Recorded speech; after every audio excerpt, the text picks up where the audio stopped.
घर की औरत। कहते हैं ना, घर दीवारों से नहीं, उसके अंदर रहने वाले लोगों से बनता है। लेकिन क्या हो जब घर के लोग ऐसे हो? सारा दिन खाती रहती हो, सोती रहती हो, कोई काम नहीं है तुम्हारे पास। ऊपर से बहू के आ जाने के बाद तो तुम और निकम्मी हो गई हो। दिखावे के लिए हाथ में माला पकड़ ली है, बाकी कोई काम नहीं करती। अरे कैसी बात कर रहे हैं? अब तो बहू आ गई है, अब तो मेरी बेइज्जती करना बंद कर दीजिए। जैसे तैसे मेरी तो जिंदगी कट गई गालियां खा खा कर। अरे उस बेचारी को तो छोड़ दीजिए। तभी बेटे के जोर जोर से चिल्लाने की आवाज आती है। कहा था ना तुमसे रिजाइन कर दो, क्यों नहीं किया? और ये पर्स लटका कर कहाँ निकली? चलो कमरे में काम करो घर का। बहू बेटे की लड़ाई सुनकर सास ससुर बाहर आ जाते हैं। सामने खड़ी होती है नई नवेली बहू रीमा। देख लीजिए माँ जी, शादी से पहले तो मेरे माँ पापा के सामने कहा था कि शादी के बाद नौकरी करने देंगे, लेकिन अब क्या कह रहे हैं? तो तुम माँ जी को क्यों बोल रही है बहू? तब उसका मन रहा होगा, अब नहीं है। पर पिताजी, उसके मन से मेरा करियर तो नहीं चल सकता ना। ससुर को बहू की बात पर गुस्सा आ जाता है। वो बेटी की तरफ देखता है। पापा से जबान लड़ाती है, रुक।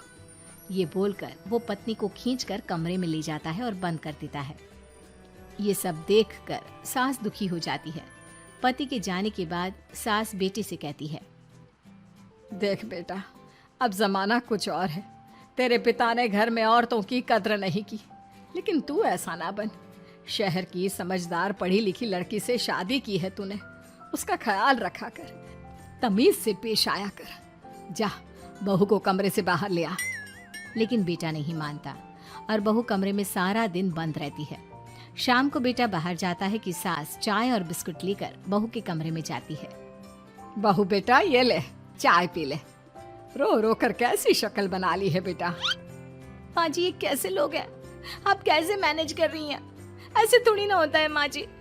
घर की औरतों को तो पिताजी और ये इंसान समझते ही नहीं। क्या करूं बेटा, मैंने तो जैसे तैसे सह लिया, लेकिन तू ना सहना। दोनों बात कर ही रहे थे कि ससुर आ जाते हैं। अच्छा, तो अब बहू को भड़का रही हो?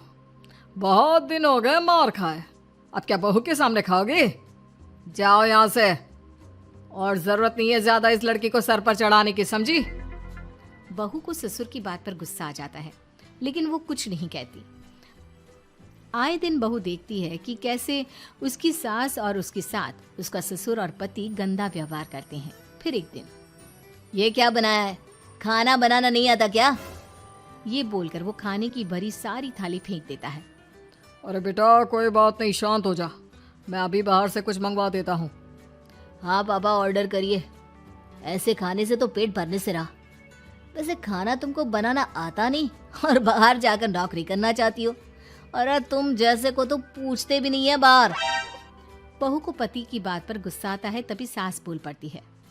तेरे से ज्यादा पढ़ी लिखी है वो, तो तूने इसे कहा था कि तू नौकरी करने देगा तो तुझसे शादी कर ली, वरना ना ही करवाते इसके माँ बाप तुझसे शादी इसकी। और कमाती भी ये तेरे जितना ही है बेटा। बहू हैरान रह जाती है कि जो सास खुद के लिए एक बार भी खड़ी नहीं हुई, वो उसके लिए बेटे को भी भला बुरा सुना रही है। उसकी नजर में सास की इज्जत और बढ़ जाती है। वो सास को देखकर ये सब सोच ही रही थी कि उसके कान में एक जोर से चांटे की आवाज आती है। किसको किसको मार पड़ी? वो देख ही रही होती है कि उसकी नजर जमीन पर बैठी सास पर पड़ती है। अभी तो धीरे से मारा, फिर जुबान खोली ना तो ऐसा मारूंगा कि कान के पर्दे फट जाएंगे। सास रो रही थी। बेटा और पति वहां से चले जाते हैं। पिताजी अच्छा किया माँ को जोर का चांटा लगाकर। आगे से जबान खोलने से पहले 4 बार सोचेंगी। बड़ी आई। दोनों हंसते हुए वहां से निकल जाते हैं। बहू सास को उठाती है और पानी देती है। मैंने ये दिन रोज देखे हैं बहू, लेकिन तू नहीं सहना। तू अपना जीवन अपने अनुसार जीना। शादी के वक्त मैंने तेरी माँ से बात करने की कोशिश की थी, उन्हें बताया था, लेकिन वो नहीं मानी। बहू सास को पकड़कर रोने लगती है। वो इसलिए नहीं मानी क्योंकि वो मेरी सगी माँ नहीं है। माँ जी, जिस तरह से आप मेरे लिए खड़ी हुई है ना, मेरी माँ भी नहीं हुई। बेटा मैं तेरा भला चाहती हूँ, तू नौकरी इस घर में रहकर तो नहीं कर पाएगी, एक काम कर, इस घर से चली जा, पैसे कमा और खुश रह। माँ जी, हो सकता है कल तक मैं आपके इस फैसले को मान जाती, लेकिन आज नहीं। माँ जी, आप यहाँ इस नर्क को झेले और मैं आपको छोड़कर चली जाऊं? नहीं, कभी नहीं। अगले रोज, सुनिए, वो क्या है ना, मुझे कुछ कपड़े और गहनों की ज़रूरत है, तो ज़रा पैसे दीजिए ना। अब आप घर के मर्द हो तो पैसे तो आपसे ही मांगूंगी ना। बुरा तो नहीं लग रहा ना आपको? नहीं नहीं, बुरा क्यों लगेगा, ये लो कार्ड, कर लेना शॉपिंग। अगले रोज, बिजली का बिल आया है 10,000 का, भर दीजिएगा। इतना बिल कैसे आ गया? बेटा वो क्या है ना, सारा दिन बहू घर में रहती है तो कमरे में एसी और टीवी चलता रहता है। अब कम से कम बाहर जाए तो 4 पैसे कमा कर लाए। लेकिन हम लोगों को थोड़ी ना औरत की कमाई खानी है, वो तो मर्द ही करता है ना। पति पर्स देखता है और फिर हाँ माँ, ठीक बोल रही हो। खैर चलता हूँ, ऑफिस का वक्त हो गया है। पति ऑफिस से पिता को फोन करता है। पापा, घर के खर्चे तो बढ़ते ही जा रहे हैं, ऊपर से महंगाई आप देख रहे हैं। मैं सोच रहा हूँ क्यों ना मीना को नौकरी के लिए हाँ कर दूँ, 4 पैसे ही लाएगी ना घर में। वो तो तू ठीक बोल रहा है, लेकिन ये औरत की जात, कल को 4 पैसे कमाने लगे तो ये नहीं कि सर पर चढ़कर नाचे। हाँ पिताजी, बात तो सही है, वो तो आप हैं जो माँ को मुट्ठी में रखा है, वरना मेरी वाली तो। खैर सोचते इस बारे में। शाम को पूरा परिवार साथ बैठा होता है। वो कल पनीर की सब्जी बनानी है तो थोड़े पैसे देकर जाना। और हाँ, कीर्तन भी रखा है संडे को, उसके लिए सामान की लिस्ट बना दी है, ले आना। पापा को दे दो, वो ले आएंगे। अरे पापा कहाँ से ले आएंगे, मेरे पास नहीं है पैसे वैसे। लो, पैसे ही नहीं है? मेरे पापा की जेब तो हमेशा नोटों से भरी रहती है। बेटा, लक्ष्मी को जो पूजता है ना, उसके पास लक्ष्मी रहती है। जो घर की औरतों को मारे पीटे, वो भला कैसे लक्ष्मी का लाभ ले सकता है? वाह वाह, क्या बात है, तो जबान खुल रही है तुम्हारी। लगता है भूल गई पुरानी मार और डांट, क्या? हाँ माँ जी, शांत हो जाइए, मैं नहीं देख सकती आपको मार खाता, और फिर हो सकता है कि मैं आपको बचाने आऊँ तो ये भी मुझे मारे। ठीक है बहू, मैं कुछ नहीं कहती, तू ये लिस्ट बस दे दे, मैं चलिए आराम करने। फिर अगले रोज, सुनिए जी, वो मायके जाना है। वो क्या है ना, शादी के बाद से गई नहीं, तो ट्रेन की टिकट बुक करवा देना। तो मैं भी तो साथ जाऊंगा ना तुम्हारे। तो ठीक है, फिर फ्लाइट की ही टिकट करवा दीजिए। वो क्या है ना, अच्छा थोड़ी ना लगता है, आप पहली बार मेरे साथ जा रहे हो और हम ट्रेन से चले, ठीक है ना? पति ऑफिस जाता है, जहाँ उसका दोस्त कहता है, अरे क्या हो गया यार, परेशान सा दिख रहा है। तेरी तो नई नई शादी हुई है, भाभी परेशान कर रही है क्या? अरे नहीं यार, तू तो जानता है थोड़ी सी कमाई में घर चलाना मुश्किल हो रहा है। तू कैसे मैनेज करता है यार?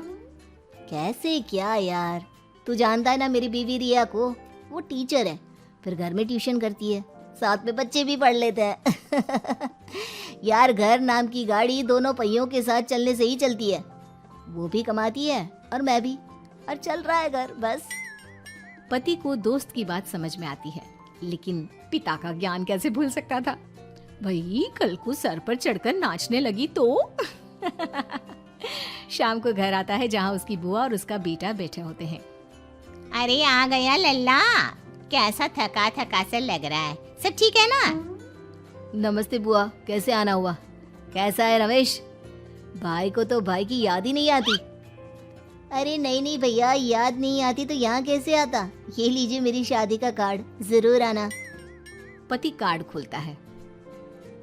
डॉक्टर रश्मि, अरे वाह, तेरी होने वाली बीवी डॉक्टर है।